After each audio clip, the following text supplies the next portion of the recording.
Hi guys, welcome to another video by myself, Bates87. This one is a 60 million coin squad builder, very expensive team, and one of the best teams you're going to see on FIFA. Thankfully, I own this team. I play with it in the weekend league, as you guys do know. With the release of Optimus Prime or Prime Icon Moments, it put me in a bit of a predicament, because if you guys follow the channel and follow me on social media, you'll know I am a lover of dynamic images. The only players which I had in my club which didn't have dynamic images were the Prime Icons. So now we have released them, I'm like, yeah, we're going to get them. And we've got two of them in the team today, surrounded by the God Squad. Now, with the God Squad in the past, I don't think I've actually shown you it at this stage. So we've completely changed the formation, which we start off with, which is the 4-5-1. We do change to the 4-2-3-1 narrow. I will show you player instructions and everything else like that in today's video. And if you guys are new, make sure you leave a subscription, leave a like rating as well, guys, and hit the bell button so you never miss an upload. And the bench, we have got Van Dijk, Dani Alves, Kante, Lionel Messi. I know a lot of people complain about me having Messi on the bench, but there's reason behind the madness, and I will show you that. He obviously cost me an absolute shed ton of coins, but he is a bench player. Gareth Bale bench, Vinicius Junior bench, and Marco Reus bench is very important. So I'd recommend getting players in every position, regardless if you guys can't afford these types of players. If you're going to build a strong team, definitely get a sick bunch of players on the bench, just because when it comes to low stamina players at the back end of games, it can completely change the way the game is going and completely help you.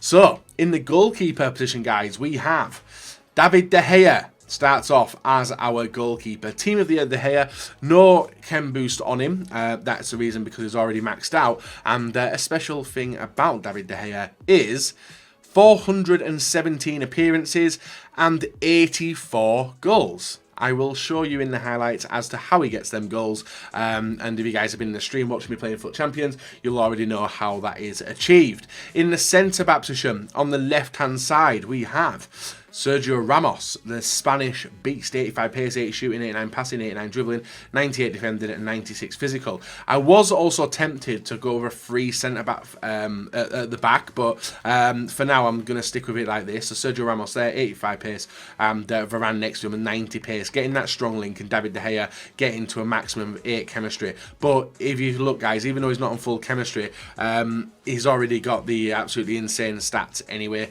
when team chemistry is applied. And I'll show you that as well once the team is fully completed. In the left back position, we have team of the year Marcelo. I know a lot of people's thoughts and attempts is to go for this Mendy card, which is ridiculous now that he's had his, I think it's his weak foot and skill moves upgraded. But we're going to go with Marcelo. The reason I use Marcelo, guys, is 414 appearances, 4 goals, and 27 assists. He's a very good player for doing that for me. And then in the right back position, we have got the headliner, Lala. 89 pace, 66 shooting, 85 passing, and 86 dribbling. Now, in this team, I could potentially go with Dani Alves in there, but I've gone off Alves. Lala's a bit more defensive. 201 games played with him, 6 assists and 2 yellow cards. With the lack of assists, I'm not really that fussed, because defensively he's a beast with 89 pace. Does the work for me, and that is the back line completed.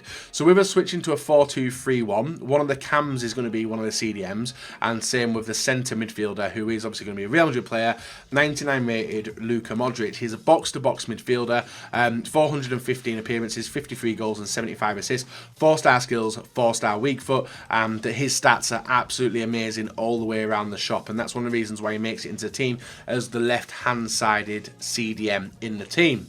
In the right midfield, we have Team of the Year Mbappe. 99 pace, 96 shooting, 97 dribbling. Did have him as a bench player, but now we've got him as the go-to goal scorer. 379 appearances, 292 goals, and 135 assists. They are all from the right-hand side cam. He is an absolutely ridiculously freakish type of player, and it's the same with the left-hand side, which is Team of the Year Neymar, who as well, 349 games, 181 goals, and 126 assists.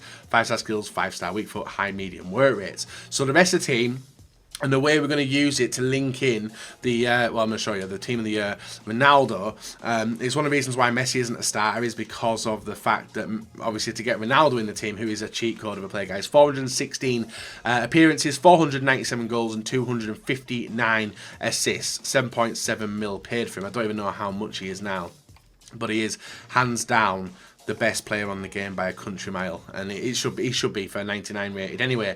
Obviously, you're seeing the likes of Cancelo being used a lot to get him into teams, but the way we've linked them all together, even though Mbappe doesn't need linking, we have gone with some prime icon moments. In the left hand side is going to be Ruud Gullit. Yes. 88 pace, 95 shooting, 92 passing, 90 dribbling, 91 physical, and a dynamic image which isn't the best but looks alright. 13 million coins paid, 18 games, 5 goals, 8 assists and 2 yellow cards. Partnered with, and to get everyone on full chemistry apart from David De Gea, Johan Cruyff prime icon moments, 95 rated, 18 games, 6 goals, 6 assists, and the way that the team does set up is like this. So if you guys want to see the custom tactics, feel free to pause the video. This is it. Pressure on heavy touch, 4 week width, 3 depth. I've dropped that down since the last time, just to have a play around. Width is at 6, players in the box 4, corners free, free kicks free, and you can see this is the way the team is done. Actually, has that changed? That has changed. Oh yeah. So let's try that. Let's try that a tad bit. The refs and stuff will keep the same. But if we look at the formation, that's how it sets up, guys. Neymar on the left-hand side cam, Cruyff in the middle cam, Mbappe in the right-hand side, and Cristiano up front. The reason I've got the 5-star skillers all across the edge of the box and the outside of the box is for the El Tornado, setting the ball up for the volleyed cross inside the area. It's the way most people score now. Luka Modric and Gullit, both of them are good defensive players, but both of them are really, really good offensively as well. So they like trap back between each other. They're going left and right, and one bombs up, other one stays back. Other one bombs up, other one stays back. So that's how I like this, the way that it sets up in game. And then we've got likes of Marcelo bombing up, helping Neymar, Sergio Ramos at the back, Varane at the back, pace everywhere, and Lala just set there doing nothing, apart from maybe when he goes up the pitch now and then to link up with Mbappe. But a majority of the work does come from Mbappe. And when it comes to all the roles with the players, guys, it is going to be Gullit on all that stuff, but because I built the team, it's set up like this. So that is the team, 60 million coins, including the bench. I won't lie to you, there's one player in this team which I'm a little bit concerned about, and it is this guy, Johan Cruyff. I think potentially I may sell him and I may bring in Eusebio. This card I will not be getting rid of. I'm going to be keeping him to myself, but you can see Ruud Gullit is there for 13 million, which is max bin, and that's the first one I've seen on the market all day.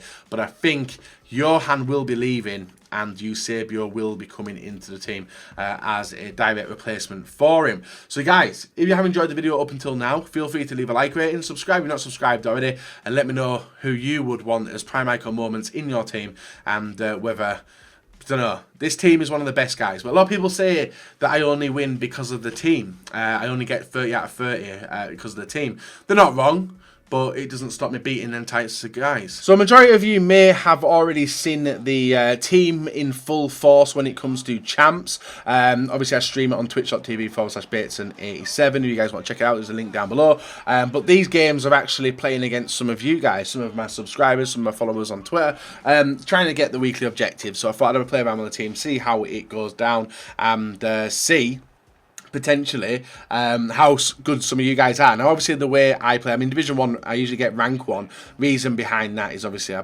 play a lot of FIFA. The team itself is very competitive, and we have spent a long time learning the game. Now I know a lot of people are going to bypass and overlook the fact that the team is absolutely amazing, and it is. I pride myself in the team. Obviously I've spent a lot of money on the game as well to get this, but when it comes to the team and the way it plays, and some of the victories I've picked up over the course of the year so far, I think a lot of the professional FIFA players will obviously say that the team is one of the reasons why I do alright. But I think as a player as well, I think I am very, very competent this year compared to others. Now, obviously a lot of people want me to test myself.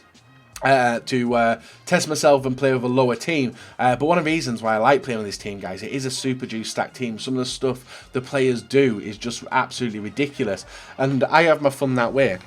I know a lot of people want to see it tested, but I just like playing with this team. I like playing with some of the new players, playing with some of the best players, playing with the new prime icon moments.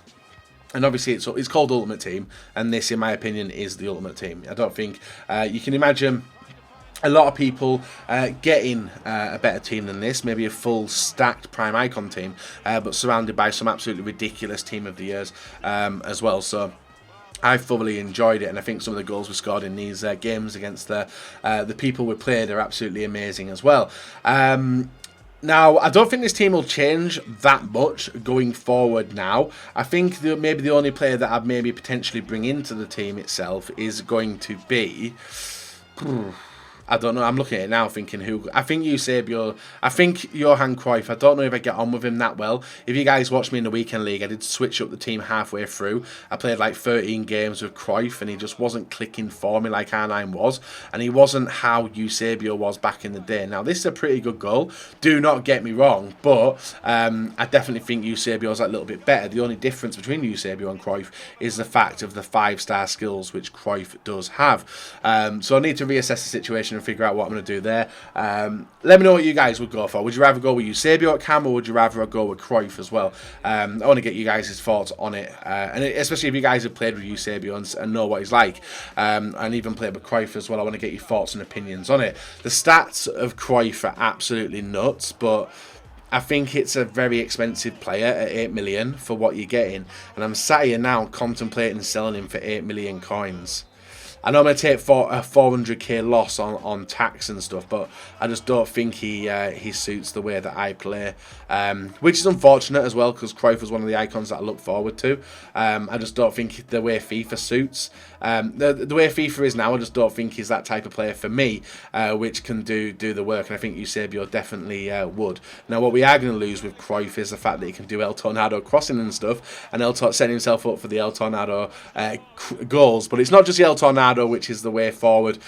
Literally all you're doing, guys, is looking to chip that ball up and get that ball whacked into the area for someone to float the head in, or set it up for a volley to score goals, because we know how strong all of them are. Now, another thing, obviously we added something in there about a certain pro.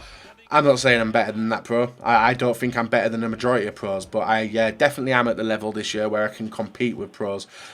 Give them tough games in rivals, but I'm definitely not a professional FIFA player, and that's something I'll never claim to be. But a lot of the professional FIFA players do have teams a bit lower part of this, but this is a team which you'll probably see a majority of people go to when they're in the like tournaments and stuff, which EA do. But I definitely enjoy playing with this team, and I think a lot of people, if you did have this team, would thoroughly love enjoying playing with the players, because they're absolutely ridiculous. Now, when it comes to the prime icon moments, I'm not really a person who would say, yeah, Cruyff. Definitely noticeable difference between that and his prime version, because I haven't noticed it. The only reason I've got Cruyff in and was willing to pay the 13 million is, one, because I've got the coins, and two, because Cruyff is an absolutely fantastic player on FIFA, regardless of what version it is. And I think a lot of people run around with a 90 rated version and know exactly what I mean with that. So these are just like overkill. If you guys are still looking towards getting other moments of other versions of the players, then I'd still recommend going for it. Obviously the only reason I've got them in is because obviously we open a hell of a lot of packs on FIFA, and we're in a position where we can get a team like this and play in the weekend league on Twitch and have a little bit of fun doing it, and hopefully you guys enjoy watching it. So these are only a snippet of some of the goals I score. We do score better ones, I won't lie, guys. The flick system, other types of that, we are good at sweating it out as well. And these were games against subscribers / followers on Twitter, so a massive shout out to you guys. If I did play you on Saturday, I believe it was, when I wanted to get the foot swap player, and if you guys want to get that done this week, feel free to go and check back through my tweets and try and organise some games with yourselves. Don't miss out. Even if you've got no friends on Xbox, there'll be people in the community who are looking to do the same thing, and you'll be able to set them up nicely to get some chances. That would have been a fantastic goal if it went in first time, but it never. But I love the flick system this FIFA. The goals you can score now are a lot better than how it was in the past, with just the first time finesse shots and the time finesse shots and stuff, and now I think it's a lot more better. It's a lot better, sorry, a lot more better, isn't it? It makes no sense. It's a lot better than it was in previous versions of FIFA 19. So guys, leave a like, rating, subscribe if you're not subscribed already, and we'll be back another day with another video for you guys to enjoy on FIFA 19.